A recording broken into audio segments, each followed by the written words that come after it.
যে সীমান্তে হত্যার বিষয়টি, এটা আমাদের প্রায়োরিটি 1 এজেন্ডা ছিল এবং গতকাল সন্ধ্যা থেকেই এই এখন পর্যন্ত বিএসএফ এর সদর দপ্তর থেকে শুরু করে যেই জায়গায় এই হত্যাটা হলো সর্ব জায়গায় আমরা অত্যন্ত জোরালো প্রতিবাদ জানিয়েছি এবং এটা এই কনফারেন্সের পরেই কিছুদিন মনের মধ্যেই এই জিনিসটা অনাকাঙ্ক্ষিত বা দুঃখজনক হলেও আপনারা হয়তো জানেন যে সীমান্ত হত্যা যে এটি আসলে শূন্য লাইন থেকে ভারতের অভ্যন্তরে। আমরা আপ্রাণ চেষ্টা করছি আমাদের এই অবৈধভাবে যেন ভারতের অভ্যন্তরে কেউ প্রবেশের চেষ্টা না করে, তবে আমরা অত্যন্ত জোরালো শক্ত এবং কড়া ভাষায় প্রতিবাদ জানানোর পরে আমরা কিছু ছবিও পেয়েছি যে এখানে সংঘবদ্ধ প্রায় 15-20 জনের একটি দল তারা অবৈধ অনুপ্রবেশ করছিল। বিএসএফ বাধা দেওয়ার পরে দুই পক্ষের মধ্যে একটা সংঘাত হয়।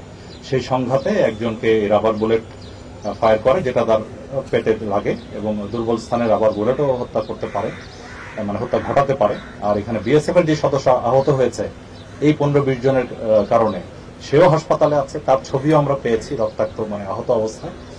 তবে আমরা জিজ্ঞেস করছি যে এখানে প্রমাণ চাইছি যে এটা এখানকারই যে আহত হওয়ার ছবি তার প্রমাণটা কি। তো এই বিষয়ে আমাদের মধ্যে এই প্রতিবাদ লিপি এবং প্রোটেস্ট নোট চলছে। আর সেই আহত সেই ব্যক্তিকেও হাসপাতালে নিয়ে ওরা অপারেশন করিয়েছিল, তারপরও তাকে বাঁচানো যায়নি, দুর্ভাগ্য।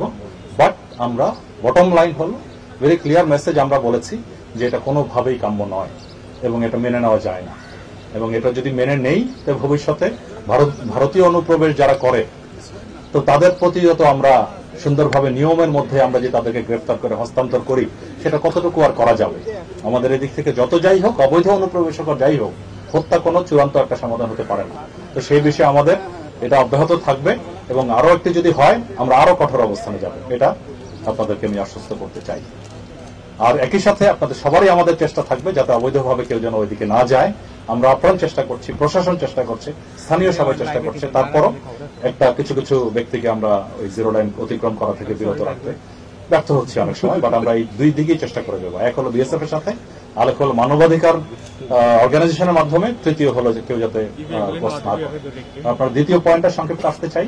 দেখুন আপনারা একদিকে বলছেন আরাকান আর্মির জন্য সীমান্তে একটু আতঙ্কে আছে লোকজন, তো আবার আরাকান আর্মি যেন কিছু করতে না পারে, অন্যদিকে যদি আমরা যেটা কোনো একটা যে আরএসও আরসালা যারা বলেন ওইটা যদি কোনো কিছু হয় সেদিকেও আপনাদের মানে আমরা যে কোনো একটা স্ট্র্যাটেজি অবলম্বন করতে হবে। তো কারণ আমাদের মূল লক্ষ্য হলো আমাদের সীমান্ত যাতে নিরাপদ থাকে, সীমান্তবর্তী এলাকায় জনগণ যেন নিরাপদ থাকে। তো সেটা করার জন্য আমরা একটা স্ট্র্যাটেজি ফলো করছি। তো আমার আমি বলতে চাই যে সীমান্ত এই মায়ানমার সীমান্ত কেউ যদি অবৈধভাবে অনুপ্রবেশ না করে মায়ানমারের অভ্যন্তরে, নার্কোটিক্স বলেন, ইয়াবা বলেন বা অন্যান্য যে কারণে হোক, যদি ক্রস না করে তার নিরাপত্তার কোনো ঝুঁকি নাই। নিরাপত্তার যদি কোনো ঝুঁকি থাকে সেটা সেই নিরাপত্তা দেওয়ার জন্য আমরা বিজিবি তৈরি আছি এবং বিজিবি আমরা we are well equipped for that. তো এই বিষয়টা থাকবে। আর স্ট্র্যাটেজি এটা আমাদের মাননীয় উপদেষ্টা মহোদয় যেটা বললেন, ডক্টর খলিলুর রহমান সহ আমরা বিভিন্ন কনসার্ন এজেন্সি সহ আমরা বিজিবি সহ আমরা চেষ্টা করে যাচ্ছি, একটা স্ট্র্যাটেজি আছে। তবে এটার সম্বন্ধে বিস্তারিত এখনই আমি সম্মুখে বলতে চাই না, সঙ্গত কারণেই। আমরা আশা করছি যে সে বিষয়ে একটা সফলতা আমরা অদূর ভবিষ্যতে পাবো ইনশাআল্লাহ। ধন্যবাদ। আচ্ছা, ভালো থাকেন। আচ্ছা, থ্যাংক ইউ।